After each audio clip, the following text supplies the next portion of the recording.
Praise the lord. જીવતા ઈશ્વરની સ્તુતિ થાવ.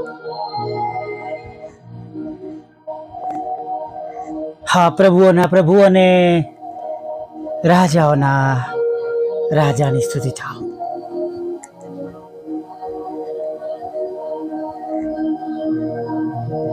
આજે સવારમાં ફરીને એકવાર આપણા ઈશ્વરે, આપણા પ્રભુએ આપણને આજનો સુંદર દિવસ દેખાડ્યો છે.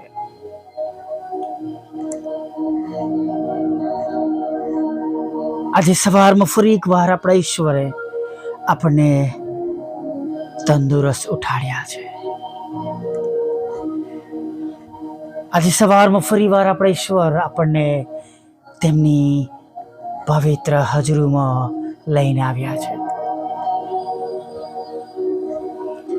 ભલે આપણી સામે આપણા જીવનમાં ગમે તેવા પ્રસંગો હોય, ગમે તેવી પરિસ્થિતિ હોય, ગમે તેવા દુઃખોમાંથી પસાર થતા હોય, ગમે તેવું વાતાવરણ હોય, આપણી આસપાસ જાત જાતના પ્રશ્નો હોય, પણ તે ઉપરાંત ઈશ્વરે આપણા પર પુષ્કળ દયા કરીને, કૃપા કરીને કોઈ પણ બાબતને આપણા જીવનમાં વિજય ન થવા દેતા, હાવી ન થવા દેતા, ઈશ્વરે તેમની ઈચ્છાથી, તેમની કૃપાથી, તેમની દયાથી આપણને બધાને આજની આ સુંદર પ્રભાત દેખાડી છે. ત્યારે પ્રભુની સ્તુતિ કરીએ, પ્રભુની આરાધના કરીએ. અને જેમ હું હંમેશા કહું છું એમ આજે પણ કહેવા માંગીશ કે તેમના આશીર્વાદોમાં કોઈ ખેદ મિશ્રિત નથી. તમે ભલે ગમે તેવી પરિસ્થિતિમાં આજે સવારમાં તમારી આંખોને ઉગાડી છે, કદાચ મુશ્કેલીઓ છે, તકલીફો છે, માસના નવા દિવસોના પ્રશ્નો છે, આર્થિક પ્રશ્નો છે, બીમારીઓ છે, જોબના પ્રશ્નો છે, પણ ગભરાઈએ નહીં વાલા મિત્રો. જે આપણું આ માસનું વચન છે અને જેમ અય્યુબ કહે છે, હું જાણું છું, હાલેલુયા, હું જાણું છું કે મારો ઉદ્ધાર કરનાર જીવે છે. આખરે તે પૃથ્વી પર ઊભો રહેશે. બીએ નહીં, ગભરાઈએ નહીં, હતાશ ના થાય, દુઃખી ના થાય. હાલેલુયા, કેમ કે આપણી પાસે આજે સવારમાં એવા મોટા મદદગાર છે, એવા મોટા સહાયક છે.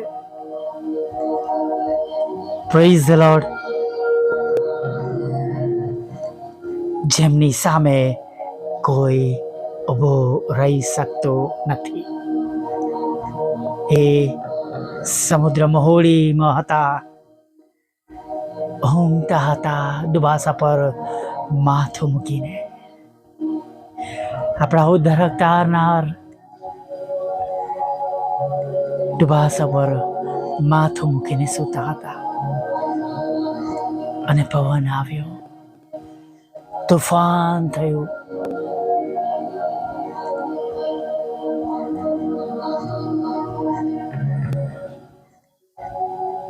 પરંતુ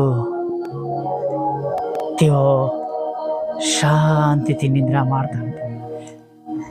હોળીમાં રહેલા સગડા લોકો, તેમના શિષ્યો ગભરાઈ ગયા, ગાભરા થઈ ગયા. તેમને જગાડવા લાગ્યા, અમારો નાશ થઈ રહ્યો છે, અમને બચાવો, અમને બચાવી લો.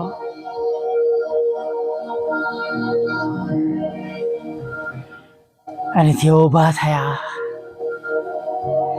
અને ત્યાર પછી આપણે જાણીએ છીએ શું બન્યું. અને એ લોકો કહેવા લાગ્યા, આ તે સી પ્રકારનું માણસ છે. તેઓ અચરજ થઈ ગયા. પવન પર તેનું માને છે, તોફાન પર તેનું સાંભળે છે, દરિયો, પાણી, સર્વ બાબતો પર તેમનો અધિકાર છે. હાલેલુયા. એવા પ્રભુ આપણી સાથે છે. અને આપણે પણ પ્રભુ પર ભરોસો મૂકીને, આપણી સગળી ચિંતાઓ તેમને સોંપીને આપણે પણ આજના દિવસમાં પરોવાઈ જઈએ. આપણું જે કામ કરવાનું છે એમાં આપણે આગળ વધીએ. દુઃખી ના થાય, નિરાશ ના છે. નિશ્ચિત રહીએ કે મારો ઉદ્ધાર કરનાર જીવે છે. Hallelujah, praise the lord. ભલે ગમે તેવી બાબતો હશે, ગમે તેવા પ્રશ્નો હશે, દુઃખો હશે, મુશ્કેલીઓ હશે, હાલેલુયા, પ્રેઝ ધ લોર્ડ. દરેક સંજોગોમાં પ્રભુ તેમની કૃપા આપણા પર કરશે અને તેમની કૃપાને કોઈ અટકાવી શકશે નહીં, સિવાય કે આપણું જીવન કે આપણા પાપ. તેમની કૃપા અટકાવી શકે છે, બાકી કોઈ માણસો એને અટકાવી શકતા નથી. Hallelujah, praise the lord. આપણી પાસે એવા ઈશ્વર છે, આપણી પાસે એવા પ્રભુ છે, આપણી પાસે એવા પરમેશ્વર છે કે જે અશક્યને શક્ય કરી દે છે, જે સમુદ્રને ધમકાવે છે, જે તોફાનને ધમકાવે છે, જે વરસાદને કહે છે બંધ થાને બંધ થઈ જાય છે. Hallelujah, praise the lord.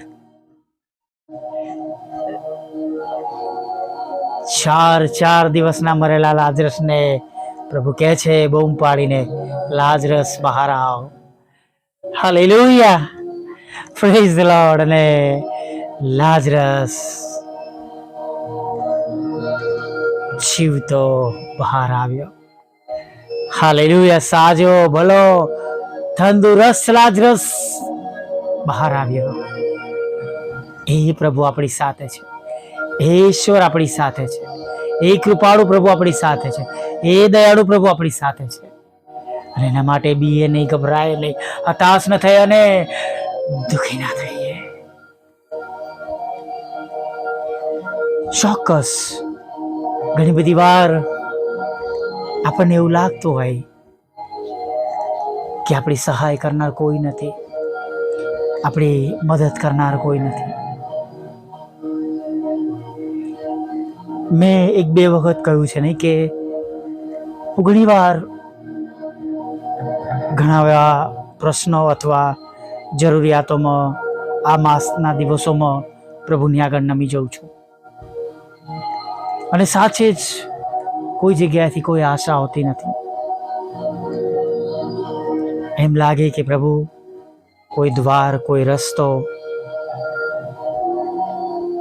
મળતો નથી. પણ હંમેશાની જેમ આજે પણ પ્રભુ તમે મારા માટે કરજો. તમે મારા પ્રભુ જે જબરા સમુદ્રમાં માર્ગ કરી આપો, જબરા પાણીમાં માર્ગ કરી આપો છો. તમે અરણ્યમાં અને સુકાવનમાં પાણીના ઝરણા કરો છો. અને આજે પણ પ્રભુ એ પ્રમાણે થવા દેજો. હાલેલુયા. અને પ્રભુ પૃથ્વીના ખૂણેથી સહાય મોકલે છે. હાલેલુયા, આ હકીકત છે. હાલેલુયા. કોઈકના કોઈક રૂપમાં પ્રભુ મદદ કરે છે. અમારી નાની સાક્ષી છે, પણ એના દ્વારા મોટા મોટા કામો થયા છે. હાલેલુયા. અને તમને પણ કહેવા માંગુ છું કે પ્રભુની આગળ નમી જજો, પ્રભુને વિનંતી કરજો અને ખરેખર અને ખચિત પ્રભુ તમારું સાંભળશે અને એના દ્વારા તમારો વિશ્વાસ વધશે. એના દ્વારા તમને પ્રભુની નવી ઓળખાણ મળશે, તમારી જે કઈ પરિસ્થિતિ હોય. Hallelujah, praise the lord. પ્રભુ એમાં મદદ કર્યા વગર રહેશે નહીં. માટે ઉદાસ ના થતા, દુઃખી ના થતા, દરરોજની જેમ આજે પણ હિંમતથી આજની સવારમાં આગળ વધવાની શરૂઆત કરીએ. Hallelujah, praise the lord. આવો નાની પ્રાર્થના કરીએ.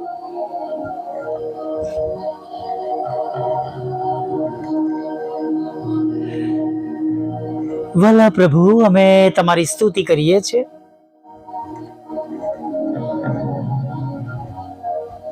સ્તુતિ કરતા, આભાર માનતા આજના દિવસમાં આગળ વધીએ છીએ પ્રભુ. અને આજના આ સુંદર દિવસને માટે પ્રભુ અમે તમને થેન્ક યુ કહીએ છીએ, ધન્યવાદના અર્પણો ચડાવીએ છીએ પ્રભુ. Thank you lord, thank you Jesus, thank you lord, thank you Jesus. પ્રભુ તમારો આભાર માનતા અમે આજની સવારમાં આગળ વધીએ છીએ. ખરેખર પ્રભુ તમારી સ્તુતિ થાવ. તમે એકલા જ ઈશ્વર છો. તમે ખરા પ્રભુ છો, તમે જીવતા પ્રભુ છો, અને સમગ્ર સૃષ્ટિમાં તમારા જેવા કોઈ ઈશ્વર નથી, તમારા સિવાય કોઈ ઈશ્વર નથી, અને તમને સગળું શક્ય છે. પ્રભુ એના માટે સ્તુતિ કરીએ છીએ, આભાર માને છે, વિશ્વાસ કરીએ છીએ, અને અમારી જાતોને તમારી આગળ નમાવી દઈએ છીએ. પ્રથમ પ્રભુ તમે અમને શુદ્ધ કરો, અમને પવિત્ર કરો, અમારાથી થયેલા જાણતા અજાણતા વિચારોમાં, વાણીમાં, વર્તનમાં, દ્રશ્ય અદ્રશ્ય, જાહેર અને ગુપ્તમાં થયેલા સર્વ પ્રકારના પાપોને માફ કરો.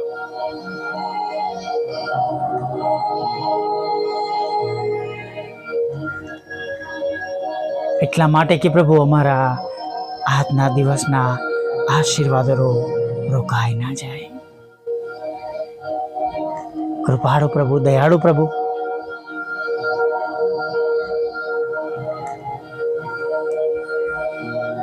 અમારા પર પુષ્કળ દયા રાખીને અમને બધાને આજનો દિવસ પૂરો કરવા માટે તમે સહાય અને મદદ કરજો. અત્યારે પ્રભુ જે અમારી બધી જરૂરિયાત છે એ સર્વ પ્રકારની જરૂરિયાતોને પ્રભુ તમે નોંધ મળે છો. અલગ અલગ રૂપમાં છે પ્રભુ, અલગ અલગ જગ્યા પર છે, ગામમાં છે, શહેરમાં છે, વિસ્તારમાં છે, અલગ અલગ દેશોમાંથી તમારી આગળ તમારા લોક નમેલા છે. પ્રભુ તમે તેમને મદદ કરો. પ્રભુ અમે પણ પિત્તરની જેમ કહીએ છીએ પ્રભુ, અમે કોની પાસે જઈએ? હા પ્રભુ, તારણ તમારાથી છે, મુક્તિ તમારાથી છે, પાપોની માફી તમારાથી છે, અને તમે જ અમારા જન્મથી ઈશ્વર છો. પ્રભુ અમે સમજડા થયા ત્યારથી અમે તમને ઓળખીએ છીએ, જાણીએ છીએ કે તમે જ સમગ્ર સૃષ્ટિના કરતા છો. તમે જ સાચા ઈશ્વરને જીવતા જાગતા પ્રભુ છો. અને પ્રભુ એ વિશ્વાસ કરતા તમારી પાસે નમી ગયા છે, તમારી આગળ નમી ગયા છે, તમારી પાસે આવ્યા છે. પ્રભુ જેમ અને જે રીતે તમારા લોકોને સહાય અને મદદની જરૂર છે, હવે એ પ્રમાણે તમારી કૃપા દ્રષ્ટિ થવા દો. જેઓ ગેરમાર્ગે ખોવાઈ ગયા છે, દોરવાઈ ગયા છે, લલચાઈ ગયા છે, ફસાઈ ગયા છે, અજ્ઞાનતામાં ચાલ્યા ગયા છે, પ્રભુ તમે સર્વ લોકોનો બચાવ કરજો, તેમનો નાશ ના થાય. વોટ્સઅપ, ફેસબુક ને યુટ્યુબ દ્વારા થતી અમારી સેવા દ્વારા, પ્રભુ મંદિરની સેવા દ્વારા, પ્રભુ તમારા સેવક સેવિકાઓની સેવા દ્વારા પ્રભુ તમે તેમની સાથે વાત કરો. પ્રભુ તેમને પાછા લાવો, તેમનો નાશ ના થાય.